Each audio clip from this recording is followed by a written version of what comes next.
పంచగచ్చిబౌలి భూములు మావే, సర్కారు కాదు మావే. ఒకవేళ సర్కారువే అయితుండవచ్చు, తప్పులేదు. గతంలో చంద్రబాబు నాయుడు హైదరాబాదు చుట్టుపక్కల ఉన్న భూములన్నీ కూడా చంద్రబాబు సర్కారు, అంతకుముందు సర్కారు, రాజశేఖర రెడ్డి సర్కారు, కిరణ్ సర్కారు, రోషయ్య సర్కారు, కేసీఆర్ సర్కారు, ఇప్పుడున్నటువంటి సర్కారు, ఎవరైనా సరే హైదరాబాద్ చుట్టుపక్కల ఉన్న భూములను ఎవరు కాపాడలేకపోయారు. అందరూ ఎవరికో అమ్మేయడము, ఎవరికో దారాదత్తం చేయడము, లేకపోతే ఇంకొకటి చేయడము. హైదరాబాద్లో ఉన్నటువంటి భూములన్నింటినీ వాళ్లకు సంబంధించినటువంటి వంది మాగదులకి, లేకపోతే పనికిరాని ఒక షెల్ కంపెనీలకు అప్పచెప్పినటువంటి ఘనత హైదరాబాద్ రింగ్ రోడ్డు మార్పులు చుట్టూ ఇవన్నీ అనేకం జరిగినాయి. ఎవరు ముఖ్యమంత్రి అయినా సరే భూములకు సంబంధించినటువంటి లావాదేవీలు జరిగినాయి. దాంతో అనేకమైనటువంటి కొట్లాటలు కూడా జరిగినాయి. ఇవాళ హెచ్సియు పక్కన భూములు ఉన్నాయి, హెచ్సియుని ఆనుకుని ఉన్నాయి. హెచ్సియుకి అది వేరే భూమి ఇచ్చారు కాబట్టి ఈ భూమి సర్కార్ది అన్నారు. ఆ తర్వాత చంద్రబాబు నాయుడు బిల్లీరావుకి ఇవ్వాలనో, ఐఐజీకో, ఎవరికో ఐఎంజీకో ఇవ్వాలనుకున్నారో, అయిపోయింది. చంద్రబాబు నాయుడు అట్లా వందల వేల ఎకరాలు తెలంగాణ భూములన్నీ కూడా సర్వనాశనం చేసిండు. తర్వాత రాజశేఖర రెడ్డి దాన్ని కంటిన్యూ చేసిండు. కేసీఆర్ వచ్చిన తర్వాత కూడా అది కంటిన్యూ అయిపోయింది. హైదరాబాద్లో ఉన్నటువంటి భూములు కాపాలి. కొందరేమో వక్ఫ్ భూములని కొందరు చేసిరు, దేవాదాయ శాఖ భూములను అమ్ముకున్నారు, ప్రజల భూములను కాజేసిరు, కబ్జాలు చేసిరు. ప్రభుత్వ భూములలో ఒక్కొక్కడు పెద్ద పెద్ద బిల్డింగులు కట్టి కోట్ల రూపాయలు చేతులు మారినాయి. కనీసం ఒక 40-50% భూములు ప్రభుత్వ భూములు కబ్జా అవుతున్న విషయం తెలిసినా కూడా వీళ్ళతో వాళ్ళతో ఒప్పందాలు చేసుకున్నటువంటి అనేకం ఉన్నాయి. పెద్ద పెద్ద కంపెనీలుగా, పెద్ద మనుషులుగా చెలామవుతున్నటువంటి వాళ్ళు ఇవాళ మొత్తం ప్రభుత్వ భూములను కబ్జా చేసి చెరబట్టినటువంటి వాళ్ళే రాజకీయ నాయకులకి డబ్బులు ఇస్తారు, వాళ్ళే రాజకీయాల్లోకి వచ్చి రాజకీయ నాయకులైనటువంటి ఘటనలు కూడా అనేకం ఉన్నాయి. అయితే హెచ్సియుకి సంబంధించినటువంటి దాంట్లో ఒకవేళ ఇది హైదరాబాదు తెలంగాణకు సంబంధించినటువంటి ప్రభుత్వ భూమి అనుకుందాం, తప్పులేదు. ప్రభుత్వ భూమి అయితే ఇంత అర్ధరాత్రి వేళ పోయి ఆడ చేయాల్సినటువంటి అవసరం ఉంది. హైడ్రా పెట్టి మేమంతా పర్యావరణాన్ని కాపాడుతామన్నావు కదా, ఇవాళ 400 ఎకరాల్లో చెట్లు పెట్టు, పార్కు చేయి, బయోడైవర్సిటీ చేయి. హైదరాబాద్లో ఒక లంగ్ స్పేస్ ఉండొద్దా? హైదరాబాద్లో బ్రీత్ స్పేస్ ఉండొద్దా? మొత్తం ఆకాశ హార్మ్యాలు, కాంక్రీట్ జంగిల్ అయిపోతుంది తప్పితే పర్యావరణం ఉండకూడదా? అక్కడేవో నెమళ్ళు ఉన్నాయా, అక్కడ జింకలు ఉన్నాయా, అక్కడ అవి ఉన్నాయా, అక్కడ చెరువులు ఉన్నాయా? ఇవేంటి చెరువు నీళ్లు కావా? ఈ నీళ్ళన్నీ కూడా ఇప్పుడు నీకు ఎండిపోయి ఉండొచ్చు, వానాకాలం కాదు కాబట్టి. ఇవేంటిది? ఇదంతా ఏంటిది? ఇది నీళ్లు కావా? వాటిని ఇంకా మరింత చేసి ఇంకా సుందరంగా చేయొచ్చు కదా, ఇంకా చెట్లు పెంచవచ్చు కదా, ఆ నీళ్ళని నిలిపొచ్చు కదా. ఏమవుతుంది? ఇక్కడ చుట్టూ పక్కన మొత్తం ఆకాశ హార్మ్యాలు ఉన్నాయి, మధ్యలో హైదరాబాద్లో గాలి పీల్చుకోవడానికి అవకాశం ఉంటుంది, తప్పేమున్నది? ఆ 400 ఎకరాలు ఎవరికి అమ్మాలని చూస్తున్నారు? ఇవాళ ప్రభుత్వం ఏం చేస్తుంది? ఏ డెవలప్మెంట్కి ఇస్తుంది? ఇవాళ మొత్తం బిల్డింగ్లు కట్టడమేనా? ఇదే కేసీఆర్ భూములు అమ్ముకున్నాడు కదా, కేసీఆర్ భూములు అమ్మితే శ్మశానాలు నమ్మిరని మీరే కదా కోట్లకు పోయింది, సాక్షాత్తు రేవంత్ రెడ్డి గారే కదా. కాజాగూడలోనో కానామెట్లోనో ఎక్కడనో భూములు అమ్మితే అవి శ్మశాన వాటికకు సంబంధించిన భూములు అన్నారు కదా. మరి ఏమైంది? ఇవాళ పంజాగుట్టలో శ్మశాన వాటికను మొత్తం కబ్జా చేయించేసి అక్కడ చౌరస్తులో బిల్డింగ్లు కట్టారు కదా. ఏమైంది? ఇవాళ రేవంత్ రెడ్డి గారు మీరు ప్రభుత్వంలో లేనప్పుడు, ప్రతిపక్షంలో ఉన్నప్పుడు కేసీఆర్ తప్పు చేసిన అనుకుందాం. ఒకవేళ 400 ఎకరాల భూమి ప్రభుత్వానిదే, హైదరాబాద్ సెంట్రల్ యూనివర్సిటీకి సంబంధం లేదు, ప్రభుత్వ భూమి అనుకుందాం. మరి అయితే మీరు వాటిని కాపాడండి. ఆ 400 ఎకరాలకు ఫెన్సింగ్ వేయండి. ఆ 400 ఎకరాల్లో జింకలు ఉన్నాయి, అనేకమైనటువంటి జింకలు ఉన్నాయి, అక్కడ నెమళ్ళు ఉన్నాయి, ఇక్కడ పచ్చని భూములు ఉన్నాయి. ఇగో అక్కడ చూడండి,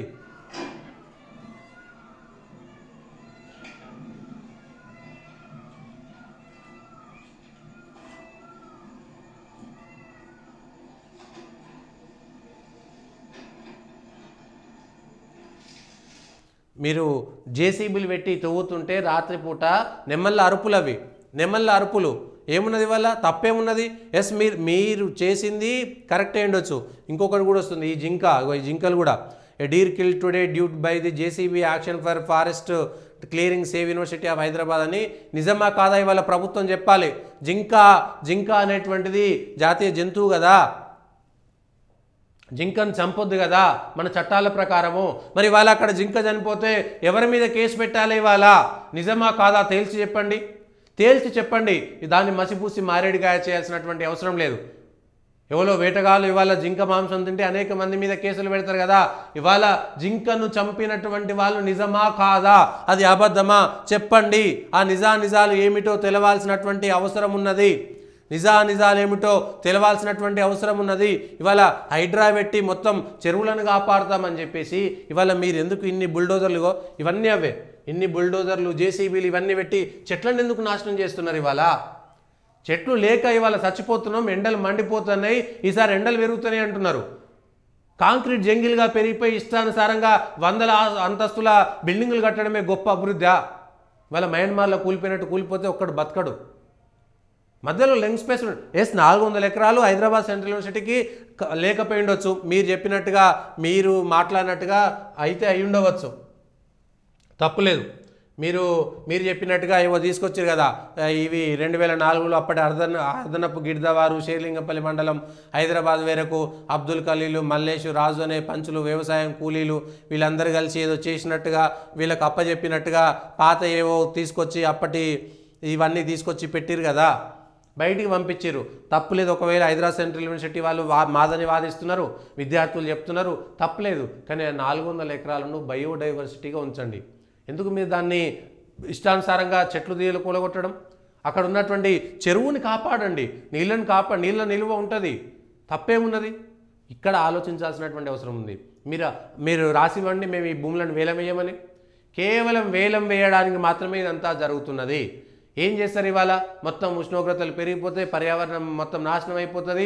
హైదరాబాద్లో భూములను కాపాడండి అని కదా మీకు సర్కార్ ఇచ్చింది. కేసీఆర్ అమ్ముకుంటున్నాడని కాంగ్రెస్ని గెలిపించారు కదా, మరి కేసీఆర్ అమ్ముకుంటున్నాడు, రేవంత్ రెడ్డి లీజుకి ఇస్తున్నాడు, రేవంత్ రెడ్డి అమ్ముకుంటున్నాడు. అందరూ అమ్ముకున్న తర్వాత కేసీఆర్ను ఓడగొట్టి నిన్ను గెలిపించడంలో లాభం ఏమున్నది? మరి ఆయన అదే తప్పు చేసిండు, నువ్వు అదే తప్పు చేసినావు కదా, మీరిద్దరు అదే తప్పు చేసిరు కదా, ఇద్దరు అదే తప్పు చేసిరు కదా. ఇవాళ ఆలోచించాల్సినటువంటి విషయం అది. ప్రజలారా ఒకసారి ఆలోచించండి. ఎందుకు ఇవాళ భూములన్నీ రియల్ ఎస్టేట్ వెంచర్లుగా మారిపోతున్నాయి? అసలు పర్యావరణం లేకుండా పోతుంది. మంచి మంచి పంటలు వండేటువంటి భూములన్నీ వాళ్ళ వెంచర్లుగా మారిపోయి పడావడిపోతున్నాయి. ఇవాళ సోయి లేకపోతే భవిష్యత్తు తరాలు మొత్తం నాశనం అయిపోతాయి ప్రభుత్వాలకు గనక. కేవలం 4 బంగ్లాలు కట్టడమే అభివృద్ధి అనుకుంటే ఇష్టానుసారంగా ఇప్పటికే రోడ్ల కోసం పోతున్నాయి, లేకపోతే పోనీ మల్లన్న సాగర్ లాగానో ఇంకో సాగర్లోనో నీళ్ళ కోసం తీసుకున్నారంటే 10 గ్రామాలు మునిగిపోయినాయి. ఇట్లా అనేక ప్రాజెక్టుల కోసం అనేకమైనటువంటి గ్రామాలు మునిగిపోయినాయి. ఏం చేయాలనుకుంటున్నారు? ఏం చేయదలుచుకున్నారు?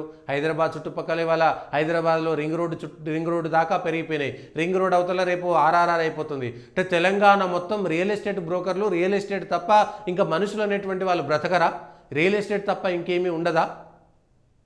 అవసరమే, ఎంత అభివృద్ధి చేయాలో అంతే అభివృద్ధి చేయాలి. బంగ్లాలు లేకపోతే ఇండ్లు ఎంత అవసరమో అంతే ఉండాలి. కానీ ఇష్టానుసారంగా పెంచడం వల్ల వాళ్ళ పర్యావరణం నాశనం అయిపోతుంది. హైదరాబాద్లో ఒకప్పుడు ఉన్నటువంటి జనాభాకి ఈ జనాభాకి ఉన్నటువంటి తేడా ఎంత? పోనీ పాతదైతే అయిపోయింది, కొత్తగా కట్టే వాటిపైన సరే నిబంధనలు సరిగ్గా పెట్టలేదు. ఒక చెట్లు లేకపోతే బెంగళూరులో అవకాశం ఏరు ఇల్లు కట్టడానికి. కానీ ఇవాళ మన పరిస్థితి ఏంది? చెట్లు నరికేసి ఇవాళ చేస్తున్నటువంటి పని ఏంది? ఇవాళ మీరు చేస్తున్నటువంటిది ఏంటి? ఇంతకంటే దారుణం ఇంకేమైనా ఉన్నదా? ఈ చెరువులేంది, ఈ నీళ్ళేంటి? ఇవాళ ఇప్పుడు ఎండాకాలంలో ఇన్ని నీళ్ళున్నాయి, ఎండాకాలంలో ఇలా నీళ్ళున్నాయి. ఒకవేళ వానాకాలం ఏంటి ఇదంతా కూడా నీళ్ళు ఉంటాయి కదా, అక్కడ తాగుబోతులు మొదలవుతారు. తాగుబోతులను బంద్ చేయండి, ఫెన్సింగ్ వేయండి.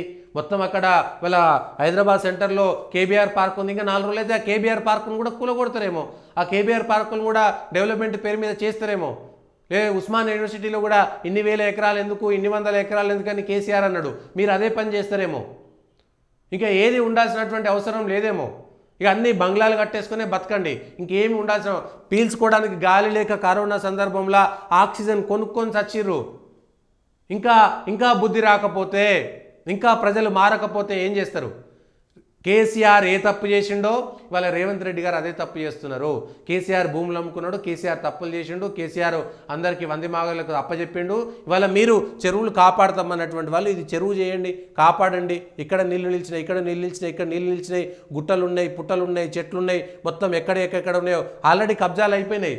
100 ఎకరాలు కబ్జా అయిపోయింది, 400 ఎకరాలు కాకుండా ఇంకా 130 ఎకరాలు కబ్జా అయిపోయింది. కబ్జాలు అయిపోయినాయి. వాటన్నిటిని చూసి చూడనట్టు వదిలేసారు. అధికారులు కోట్లు సంపాదించారు, రాజకీయ నాయకులు కోట్లు సంపాదించారు. ప్రభుత్వ భూమి అంటే అప్పనంగా ఎవడు పడితే వాడు ఏది పడతారో చేసేయడమే. ఎవడు పడితే వాడికి, రాజకీయ నాయకులకైతే అదుపు లేదు. ఎక్కడ ప్రభుత్వ భూమి కనబడితే దాన్ని అధికారమే పరమావధిగా చెలాయించుకొని మొత్తం భూములు చేసుకోవడం. రేవంత్ రెడ్డి గారు ఎస్ అది గవర్నమెంట్ భూమే, ఒప్పుకుందాం కాసేపటికి, తెలంగాణ సర్కారు భూమే, అయితే దాన్ని 400 ఎకరాల పెద్ద బయోడైవర్సిటీ పార్క్ చేయండి, ప్రజలు అక్కడ బ్రతికేటట్టుగా చేయండి. ఎస్ మొత్తం అక్కడ ప్రజలు చిన్నపిల్లలు ఆడుకోవడానికి పార్కులు చేయండి, వాకింగ్ ట్రాకులు చేయండి, ప్రజలు కనీసం బ్రతుకుతారు కదా. డెవలప్మెంట్ అట్లా చేయండి, ఇంకా చెట్లు పెంచండి, ఇంకా ఆరోగ్యపరమైనటువంటి ఆయుర్వేద రకాలైనటువంటి చెట్లను అక్కడ పెంచండి, జింకలు ఉన్నాయి అక్కడ, నెమలు ఉన్నాయి అక్కడ, పెరగనీయండి, జీవ వైవిధ్యం ఉండనియండి, తప్పు లేదు. కానీ కేసీఆర్ని ఏ విమర్శలు చేసిరో, కేసీఆర్ ఏ తప్పులైతే చేసిండని మీరు ఆ రోజు ఆరోపణలు చేసిరో, ఇవాళ కేసీఆర్ తప్పులు చేసినటువంటి తప్పులనే మీరు చేస్తున్నారు, అదే బాటలో మీరు నడుస్తున్నారు. అదొక ప్రభుత్వం ఏం చేస్తుందనేటువంటి విషయం ఒకసారి ఆలోచన చేయాల్సినటువంటి అవసరం కూడా ఉన్నది.